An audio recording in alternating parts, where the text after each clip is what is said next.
नमस्कार दोस्तों, मैं अवनीश कुमार। आप देख रहे हैं भारत की बात 24। दोस्तों, उत्तर प्रदेश के मुजफ्फरनगर से अजीब व गरीब केस सामने आया है, जहां पर अपने ही घर के बाहर टेंट लगाकर एक बहू अनशन पर बैठने को मजबूर हो गई है। दरअसल बहू ने आरोप ये लगाया है कि ससुराल वाले की तरफ से और उसके पति की तरफ से 50 लाख रुपए की डिमांड की जा रही है। अब उसके घर वाले रुपए देने में असमर्थ हैं, इसलिए वो उनके घर के ही सामने टेंट लगाकर अनशन पर बैठ गई है। और उसका ये कहना है, जब तक ससुराल वाले उसको घर में घुसने नहीं देंगे तब तक वो अनशन पर बैठी रहेगी, चाहे उसकी जान चली जाए। दरअसल अभी ही इनके हाल में ही शादी फरवरी के महीने में हुई थी। शादी के 2 दिन बाद ही ये 10 दिनों के लिए हनीमून पर गए, लेकिन 2-4 दिन बाद हनीमून से वापस आ गए। युवक की पत्नी शालिनी द्वारा आरोप लगाया गया है, हनीमून के दौरान ही 50 लाख रुपए की डिमांड कर दी। 10 दिन के लिए ये लोग हनीमून पर गए थे, लेकिन चौथे या 5वें दिन ये घर वापस आ गए। फिर घर से शालिनी अपने घर, यानी कि शालिनी के मायके भेज दिया गया कि आपको 2-4 दिन बाद लेने आएंगे। लेकिन शालिनी के द्वारा बताया गया है, जब वो ससुराल फोन करती थी कि कब लेने आ रहे हैं, तो ससुराल की तरफ से ये कहा गया कि पहले होली कर लो, उसके बाद लेने आएंगे। लेकिन ससुराल वाले का रवैया जब देखा शालिनी ने कि वो उनको लेने नहीं आ रहे, तो वो अपने ससुराल वापस गई। ससुराल जैसे ही गई तो गेट खोलने से भी ससुराल वालों ने इनकार कर दिया। इसी कारण शालिनी वहां पर अनशन पर उनके घर के सामने ही टेंट लगाकर बैठ गई। आइए सुनते हैं शालिनी ने क्या बोला। होली पे मुझे रहने के लिए भेजा गया कि ये होली मतलब आन पड़ी हुई है, होली पे घर पे जाना है, रह के आ जाओ, फिर वहाँ से आना है वापस। लेने आए थे और बिना लिए वापस आ गए कि तुम्हारे घर वालों ने ये बोल दिया कि 2-3 दिन में बताएंगे या लड़की भेजेंगे। अब 2-3 दिन हो गए हैं तो मैं आई हूँ, तो अब गेट नहीं खोल रहा है कोई भी। हुआ ये कि 13 में शादी हुई, 12 में शादी हुई, 13 में मैं घर आई, 15 में यहाँ से घूमने निकले। बाली सिंगापुर के टिकट थे। वहाँ जाने के बाद पता नहीं क्या हुआ क्या नहीं, अगला बैठ के बोलता है कि मुझे शादी और घर बनाने में बहुत पैसा खर्च हो गया, अगर तुम्हें घर में रहना है तो 50 लाख रुपए तुम्हें देने पड़ेंगे, घर से अपने पापा से मांग के लेके आओ, मैं नहीं तुम्हें रखने का, वरना तो कोई बात नहीं, मुझे तो अलग होना है, कोई बात नहीं। तो जब तो ये चीज़ें मैंने अपने पापा से भी नहीं ये बात बताई, 50 लाख रुपए वे कहाँ से ला के देंगे।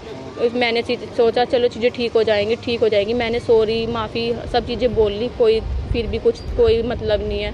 अब मुझे किसी की ज़ुबान की वजह, शंकर स्वरूप जी हैं और एक नवीन जी सामने के, उनकी ज़ुबान पे मुझे घर पे भेजा गया कि तुम होली करके आ जाओ, उसके बाद हम तुम्हें लेने आएंगे।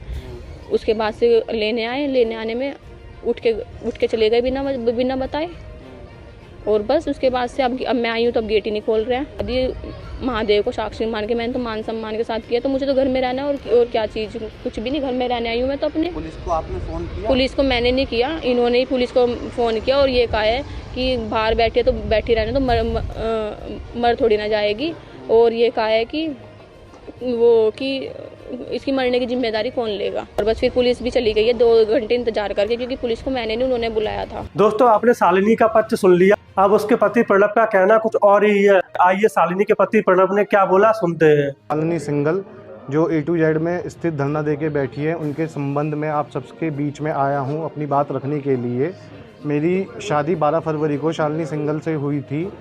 तब से अब तक मेरी पत्नी मुझे डरा धमकाकर हर बात में ये बोलती है कि मैंने वकालत की हुई है, और ये शादी मैंने अपने पिता की इच्छा से ज़बरदस्ती की है, और ना ही मैं आपको हाथ लगाने दूंगी, ना ही आपका और मेरा कोई इसके अलावा कोई मतलब वास्ता है। हर प्रकार में वो मेरे को बोला जाता है कि अगर आपने कुछ भी करने की कोशिश की तो मैं आपको वकालत पढ़ा दूंगी, और जो है मेरे साथ सारे वकील खड़े हो जाएंगे, पूरा लॉ मेरे साथ खड़ा हो जाएगा। इसी प्रकार की प्रतिक्रिया, धमकी की प्रतिक्रिया उसके परिवार के लोगों द्वारा और रिश्तेदारों द्वारा मेरे को और मेरे परिवार को लगातार दी जा रही हैं, पीती हो रही है। हम सभ्य परिवार से लोग आते हैं, और इस परिवार की उन लोगों ने अगर बातचीत करनी थी तो बातचीत करके एक कमरे में सुलझ सकता था ये मसला, लेकिन उन लोगों ने इस तरह से धरना करके अब स्थिति किसी प्रकार की नहीं छोड़ी है। और अगर मैं अब इस स्थिति में हूँ कि मैं उसको घर में रखता हूँ तो मेरे साथ कुछ भी हो सकता है, क्योंकि मेरे को बहुत डराया धमकाया जा रहा है हर बात के लिए। उनका सब कुछ सबूत है मेरे पास, समय आने पर आप सबके सामने आ जाएगा। और दूसरी बात, हम लोग भी एक लड़की वाले हैं, हमें भी पता है, तो मैं चाहता हूँ कि किसी के भी मान सम्मान को ठेस ना पहुँचे। जो गलती उन्होंने की वो गलती हम ना करें। किसी की भी लड़की के बारे में हम कुछ गलत शब्द, हनीमून हमारा 12 दिन का था, हम बीच में उस हनीमून को हमें छोड़ के आना पड़ा, 6 दिन में ही हम वापस आ गए थे। 21 तारीख को हम यहाँ पे आए हैं और 22 तारीख से सभी बड़े लोगों के बीच में बैठ के बातचीत चल रही है। 27 तारीख को भी एक मीटिंग उनके यहाँ पर हुई थी, जिसमें कि उनके फादर ने सारी स्थिति को जानते हुए वहाँ डिसीज़न ये लिया गया था कि भाई अब ये कहानी नहीं चलेगी तो इस कहानी को यहीं स्टॉप करते हैं।